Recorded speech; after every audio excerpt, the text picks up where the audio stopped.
Como morreram os apóstolos de Cristo? Judas Iscariotes morreu entre o ano 30 e 33 depois de Cristo. Suicidou-se devido ao remorso por ter traído Jesus. Ele se enforcou em uma árvore sobre um penhasco. A corda arrebentou e Judas caiu em cima de pedras afiadas. Tiago Maior morreu no ano 44 depois de Cristo. Morreu ao lado do homem que o delatou ao rei da Judéia, Herodes Agripa.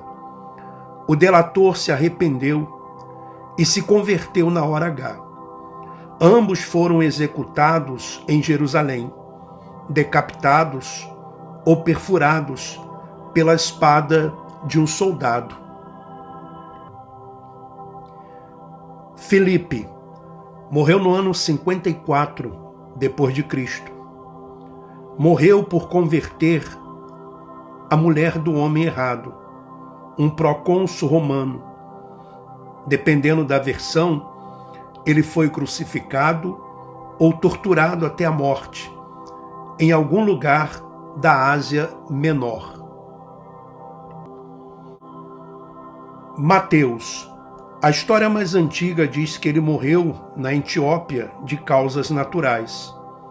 Mas há pelo menos 4 relatos em que ele é assassinado por um rei local, decapitado, afogado, esfaqueado ou queimado. Tiago Menor.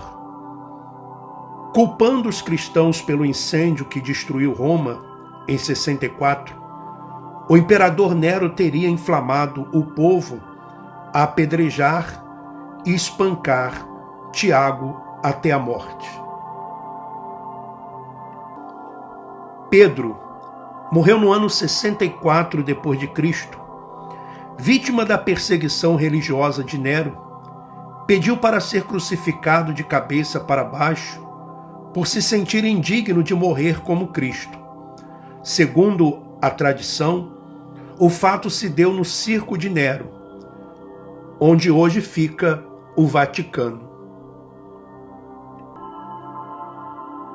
André morreu no ano 69 depois de Cristo.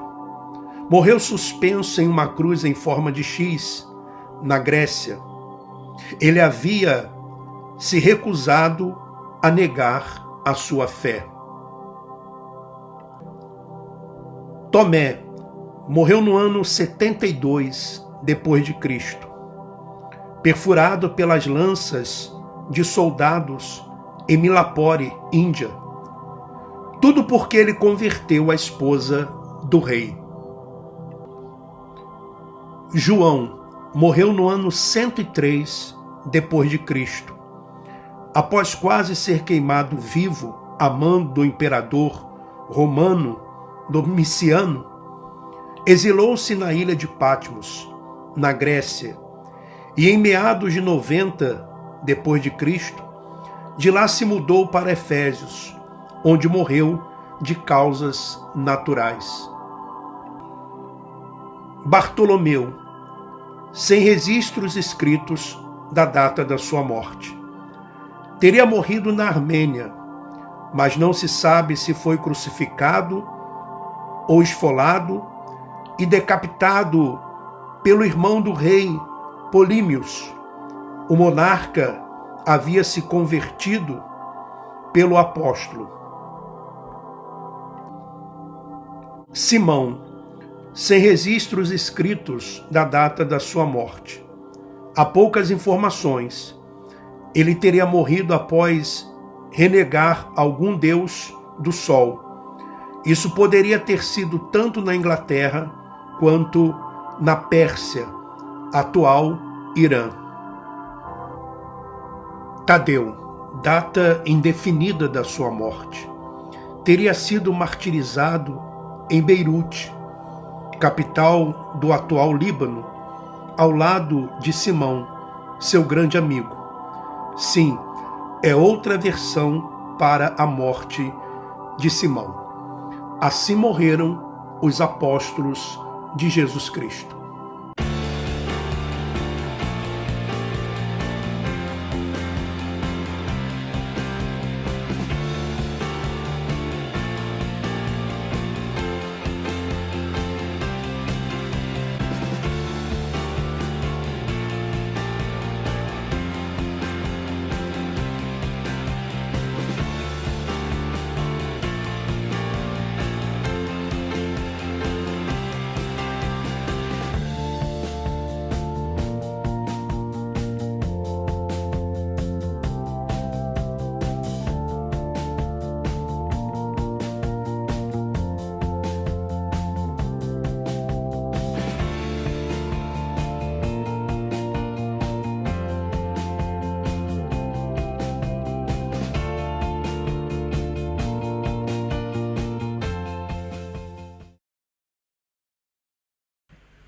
Então, meu irmão e minha irmã, meu amigo e minha amiga, nós vamos tratar de um assunto que é um assunto que eu já queria tratar com vocês há muito tempo.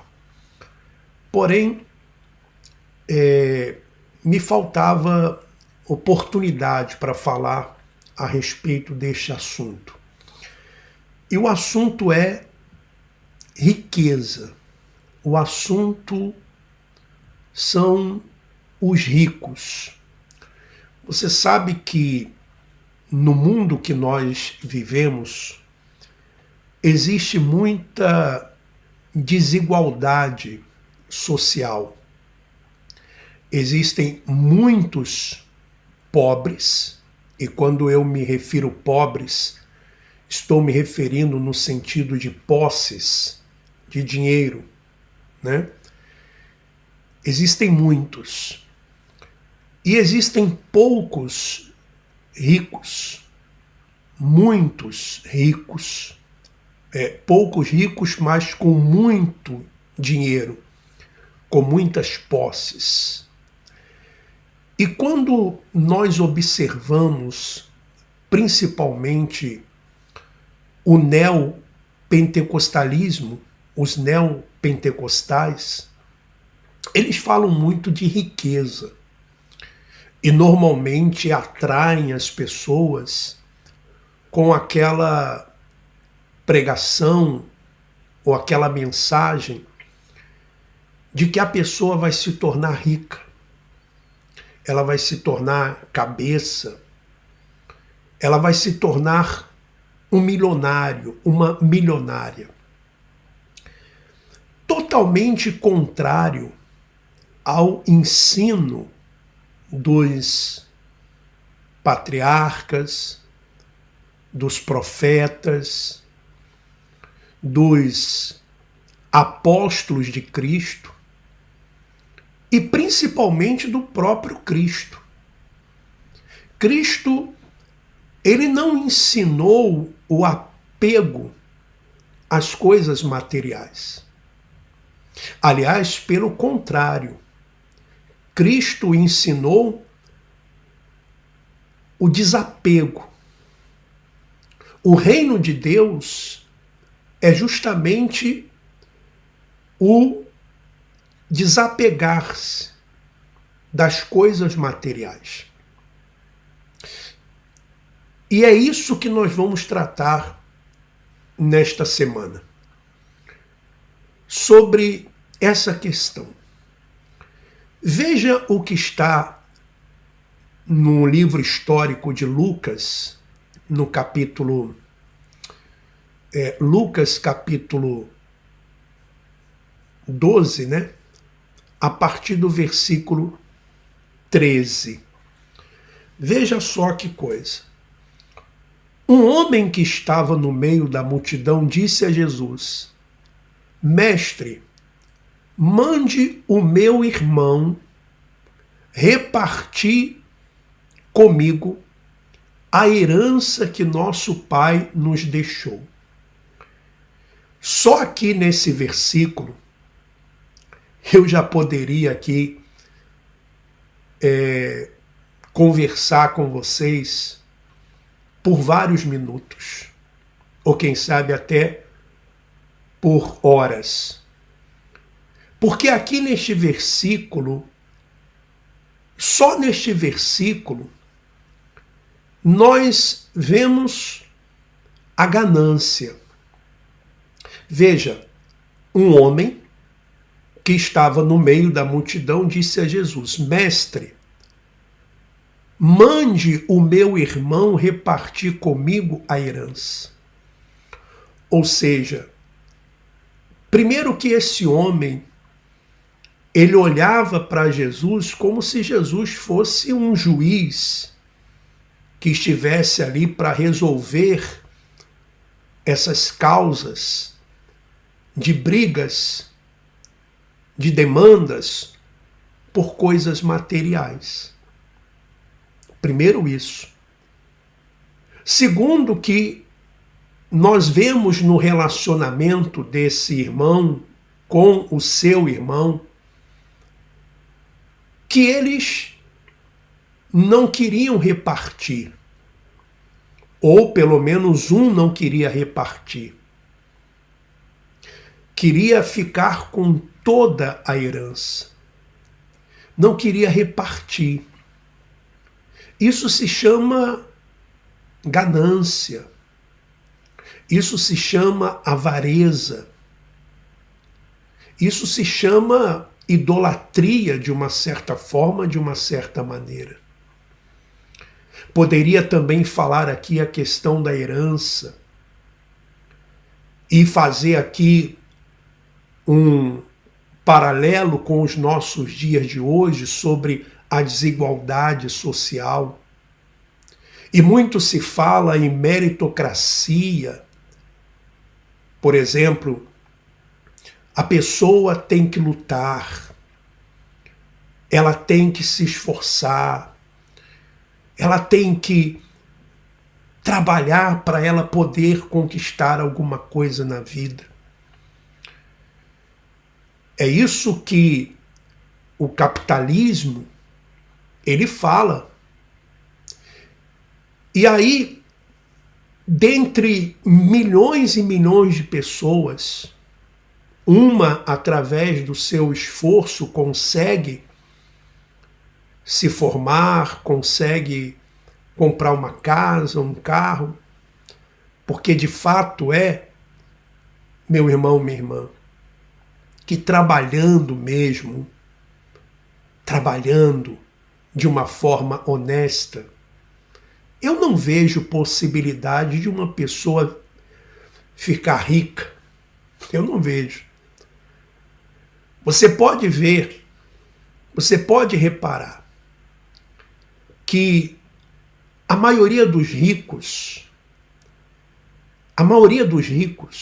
eles herdaram a riqueza dos seus pais, que herdaram dos seus avós, dos seus bisavós e assim sucessivamente. E você pode observar que essas famílias sempre estão ligadas, de alguma forma, à política. Ou lá no passado estiveram ligadas à exploração humana. Fizeram riquezas porque escravizaram outras pessoas, ou se apoderaram de riquezas de outros povos, se apoderaram de riquezas que não eram suas, de terras que não eram suas. E aí o capitalismo fala a respeito da meritocracia. A meritocracia. Aí você coloca, por exemplo, se fosse uma corrida, uma pessoa que sai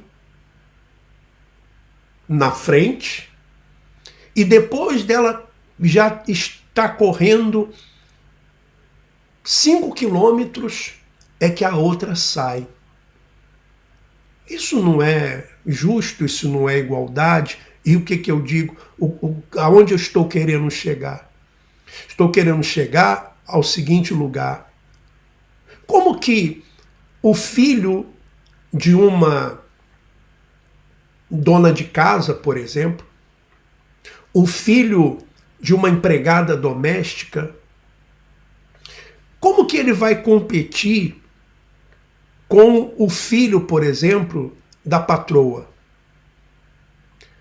Porque o filho da empregada doméstica, ele estuda em escola pública,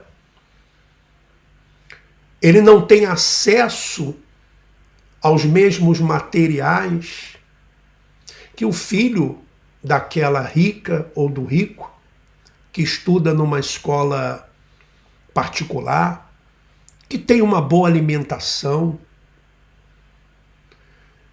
que tem acesso aos materiais, que não tem que trabalhar para estudar, enquanto o filho da empregada muitas vezes tem até que sair do estudo ou deixar de estudar, ou estudar durante o dia e trabalhar à noite. Isso não é igualdade. Então, o outro que se forma em medicina, que se forma em advocacia, enfim, normalmente é assim, médico, enfim, e consegue se formar. E outros, que é o filho da dona de casa, da empregada doméstica, no meio de milhões, um ou outro se forma. Então, veja, e por isso você vai ver uma desigualdade social muito grande. Há quem diga que 95% da riqueza do mundo toda, ela está concentrada em apenas 5% da população mundial. Enquanto que 95% da população mundial vive com apenas 5% da riqueza do mundo. Por isso tanta fome, por isso tanta desigualdade. E é claro, a desigualdade social, o que ela gera? Ela gera também, de alguma forma, de alguma maneira, gera violência, gera uma outra série de coisas. Então veja que só aqui neste versículo nós poderíamos tratar de vários assuntos. Quando Jesus ouviu o que esse homem disse, para que Jesus então mandasse com que o irmão dele repartisse a herança que o pai havia deixado, Jesus disse: homem, quem me deu o direito de julgar ou de repartir propriedades entre vocês? Eu não vim tratar de coisas materiais, em outras palavras. Eu não vim tratar de coisas físicas. Eu vim tratar de coisas espirituais. O meu reino, em outras palavras, Jesus poderia, ter dito para ele: o meu reino não é deste mundo. Eu não vim para anunciar um reino físico, material. Eu não vim para levar as pessoas ao apego às coisas físicas, às coisas materiais, mas ao desapego, para que as pessoas aprendam o que é compartilhar. E todos os ensinos de Jesus estão baseados nisto. Você veja que a tradição religiosa não entendeu o que Jesus fez lá naquela Páscoa, na última Páscoa, quando Jesus tomou o pão e partiu o pão e deu aos discípulos e disse: fazei isto em memória de mim. Jesus não estava ali instituindo uma forma de cerimônia de santa ceia, comer um pedacinho de pão e tomar um suco de uva. Ali, Jesus estava ensinando a compartilhar. Você lembra quando ele multiplicou os pães e os peixes? Havia um jovem que tinha apenas 5 pães e 2 peixinhos, e ele entregou. E houve então a multiplicação. E todos comeram e se fartaram. Houve partilha. E é isso que Jesus deixou como ensinamento para os discípulos, que também pregaram isso, e nós vamos ver, e deixou para os discípulos que passaram para outras pessoas, por isso eles se desapegavam. Aqueles que possuíam riquezas, eles pegavam e se desfaziam.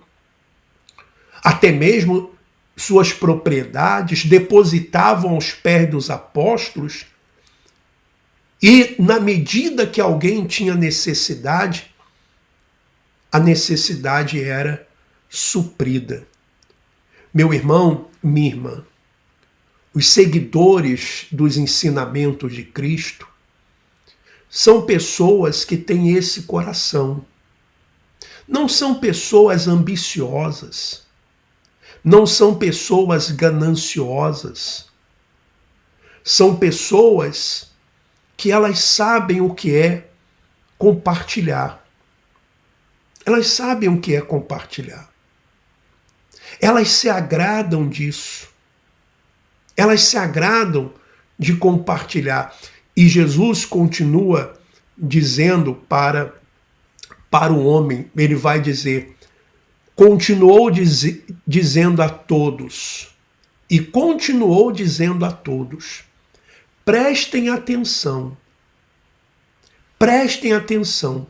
tenham cuidado com todo tipo de avareza, porque a verdadeira vida de uma pessoa não depende das coisas que ela tem, mesmo que sejam muitas. Em outras palavras, tenham cuidado e não se deixem dominar por qualquer tipo de avareza, porque a vida de uma pessoa não consiste na abundância dos bens que ela tem. A vida, se não for compartilhada, ela não tem sentido. A vida só tem sentido quando você aprende a compartilhar. Por exemplo, compartilhar sua vida com outra pessoa, compartilhar a palavra com outra pessoa, a palavra de Deus, compartilhar, o que você sabe com outra pessoa. Por isso que as profissões mais belas do mundo, quais são as profissões mais belas que você mais admira? Por exemplo, um professor, uma professora que ensina, não é verdade? Por exemplo, um bombeiro ou uma bombeira que está sempre ali para socorrer, ajudar. Um médico, uma médica, está sempre pronto ali para socorrer alguém, para cuidar de alguém. Puxa vida, só nesses versículos aqui nós vemos o quanto nós fomos influenciados de uma forma negativa, de uma forma errada. Quando ensinávamos para nós, quando ensinavam para nós a ter, possuir, conquistar. Não é verdade? E quantas pessoas, meu irmão, minha irmã, amigos e amigas, elas têm investimentos bilionários em bancos e elas sequer trabalham ou sequer dão trabalho para os outros, porque elas só vivem de juros. Só vivem de juros. Juros estes que são cobrados pelos bancos, não é verdade?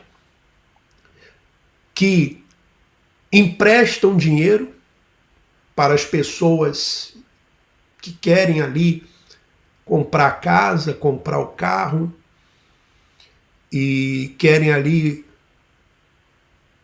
fazer alguma coisa.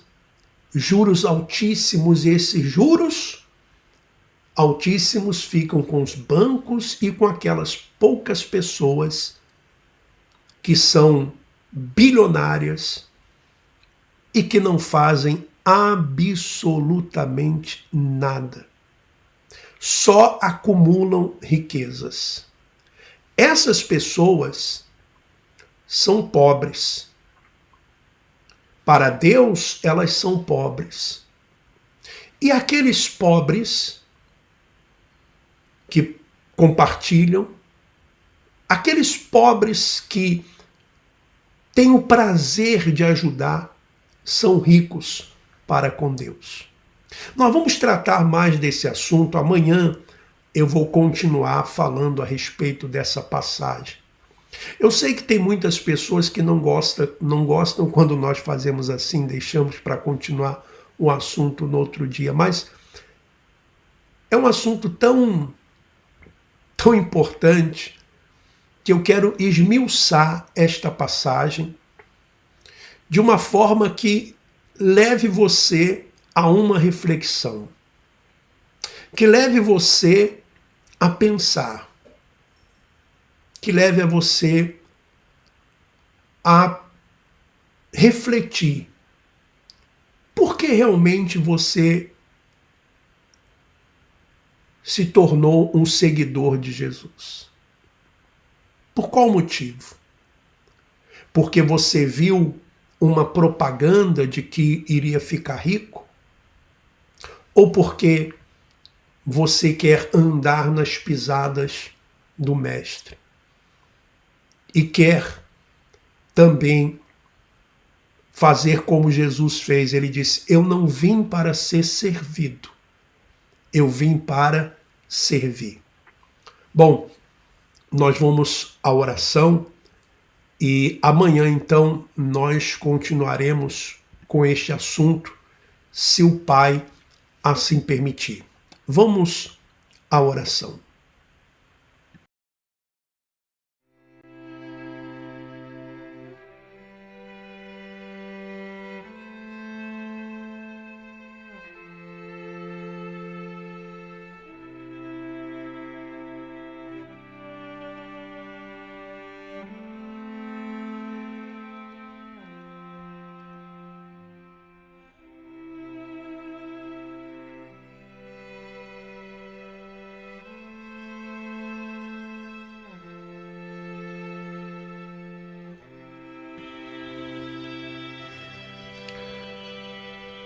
Pai amado e querido, glorificado e exaltado seja o teu santo e sagrado nome. Louvado seja o Senhor, que criou os céus e não nos cobra absolutamente nada, que criou o ar que respiramos, que nos deu vida e não cobra absolutamente nada de nós. O Senhor se deu Aliás, um dos versículos mais conhecidos é aquele que diz que Deus amou o mundo de tal maneira que deu o seu Filho. O Senhor se entregou. E assim, o Senhor também deseja que sejamos. Por exemplo, quando nós estamos aqui compartilhando a Tua palavra, compartilhando esta oração, orando uns pelos outros, compartilhando as nossas experiências, compartilhando também a nossa empatia com aqueles que estão sofrendo, com aqueles que estão chorando, com aqueles que estão angustiados, tristes e oprimidos, com aqueles que estão em hospitais, presídios, em clínicas de recuperação. Enfim, Pai, aonde estão os que choram, e aonde também, ó Pai, se encontram aquelas pessoas que, no que diz respeito às coisas materiais, não são pessoas de posse, mas são pessoas ricas para com o Senhor, por causa da bondade que existe dentro delas, por causa da compaixão, do amor que existe dentro delas. Pai amado e querido, que o Senhor receba o nosso louvor, que o Senhor receba a nossa gratidão, que o Senhor receba a nossa adoração, porque nós te amamos, porque nós te adoramos de todo o nosso ser, de todo o nosso entendimento. Eu oro pela vida da Marcela, pela vida do pai, dos seus irmãos. Oro pela minha vida, pela vida do Lucas, das minhas irmãs, pela vida de cada irmão e irmã que se encontra aqui conosco neste canal, participando desta oração. O Senhor que conhece a dor, o Senhor que conhece a aflição, a angústia, o desespero de cada pessoa. E que venhamos a cada dia, Senhor, aprender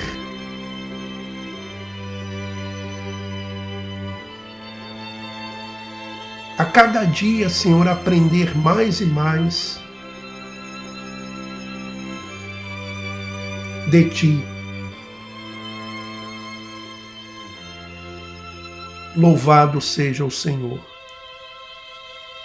Que o Senhor nos conduza, que o Senhor nos oriente, que o Senhor nos ensine a cada dia sermos melhores. Queremos isto, Senhor. Queremos a cada dia melhorar. É o que eu te peço e te agradeço. E quem crer, diga assim seja.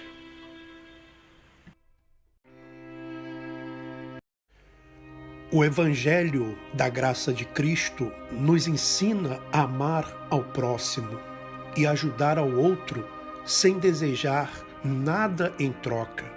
É um ato de compaixão, generosidade, empatia e humildade. Sendo assim, amar ao próximo é se importar com a vida do outro. Se deseja apoiar o nosso trabalho e fazer parte do grupo Comunidade Igreja em Casa, entre em contato através do WhatsApp, sinal de mais 351 912 590 270, sinal de mais 351 912 590 270. Desde já lhe agradeço e que Deus continue lhe abençoando. Muito bem, meu irmão, minha irmã, caso você queira nos dar o seu apoio, nos ajudar, existem 3 formas, 3 maneiras. Primeiro, através do Superchat, ou se tornando um membro do canal, ou também você pode nos ajudar a fazer a sua ajuda através do Pix. Se você assim desejar, está aí o Pix.